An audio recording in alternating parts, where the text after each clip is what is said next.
राजा दशरथ की बेटी शांता, जिसकी कुर्बानियाँ के चलते पैदा हुई राम लखन। रामायण के किरदार का जब भी जिक्र होता है तो राजा दशरथ की 4 पुत्र की बात होती है, लेकिन उसकी बेटी की नहीं। बहुत कम लोग ही जानते हैं कि उनकी एक बेटी भी थी, नाम था शांता। देवी शांता राजा दशरथ की सबसे बड़ी संतान थी। जब भी रामायण के किरदार को जिक्र होता है तो राजा दशरथ के 4 पुत्रों की बात होती है, लेकिन उनकी बेटी की नहीं। बहुत कम लोग ही जानते हैं कि उनकी एक बेटी भी थे, नाम था शांता। देवी शांता का जिक्र वाल्मीकि रामायण के बालकांड में किया गया है। विष्णु पुराण में इन्हें राजा दशरथ और महारानी कौशल्या की पुत्री बताया था। विष्णु पुराण में देवी शांता से जुड़े एक प्रसंग का वर्णन किया गया है।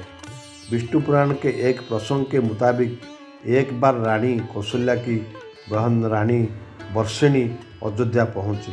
वर्षिणी अंगदेश का राजा सोमवाद की पत्नी थी। हालांकि विवाह के लंबे समय के बाद उन्हें कोई संतान नहीं हुई। देवी शांता को देखकर रानी वर्षिणी की ममता जाग उठी, लेकिन अगले ही पल संतान न होने की बात याद कर वो बहुत दुखी हो गई। जब दशरथ के बेटी को गोद देने का वचन दिया, रानी वर्षिणी की एक चेहरे पर दुख की भाव देखकर राजा दशरथ ने मायूसी की वजह पूछी। रानी वर्षिणी ने कहा, काश मेरे पास भी शांता जैसे बेटी होती तो मैं भी खुश होती।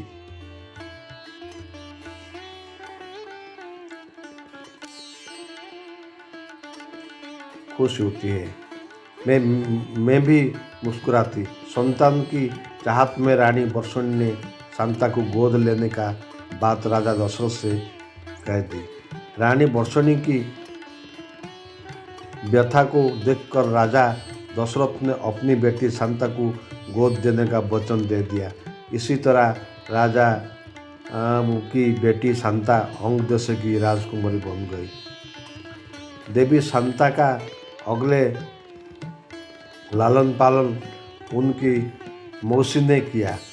जिस तरह रामलीला में महारानी कौशल्या की बहन का जिक्र नहीं किया गया जाता है, उसी तरह देवी शांता के बारे में बहुत कम लोग ही जानते हैं। देवी शांता सुंदर होने के साथ वेद कला और शिल्पी की ज्ञान थी।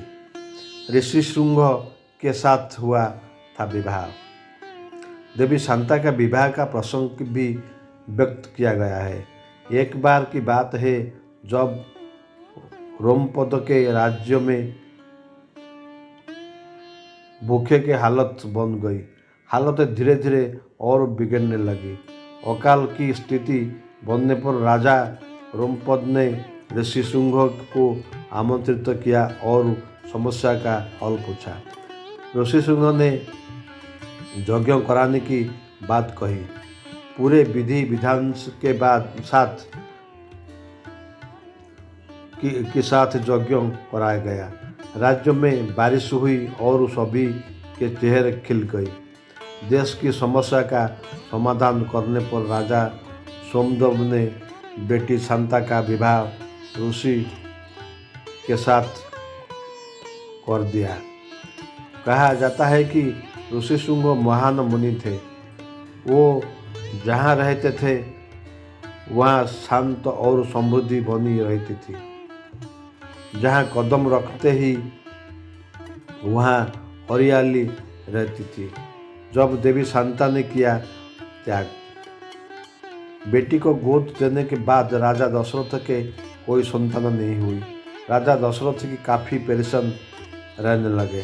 तब उन्होंने अपनी समस्या ऋषि वशिष्ठ को बताई। ऋषि वशिष्ठ ने दशरथ से श्रृंग ऋषि से पुत्रकामेष्टि यज्ञ करवाने सलाह दी। श्रृंग ऋषि का नाम सुनकर उन्हें अपनी बेटी की याद आई। वो श्रृंग ऋषि के पास पहुँचे और यज्ञ कराने की बात कही। इसी पर ऋषि श्रृंग का कहना था कि जो भी यह यज्ञ कराएगा उसके 4 पुत्र नष्ट हो जाएंगे, उसकी तपस्या का सारा प्रभाव खत्म हो जाएंगे।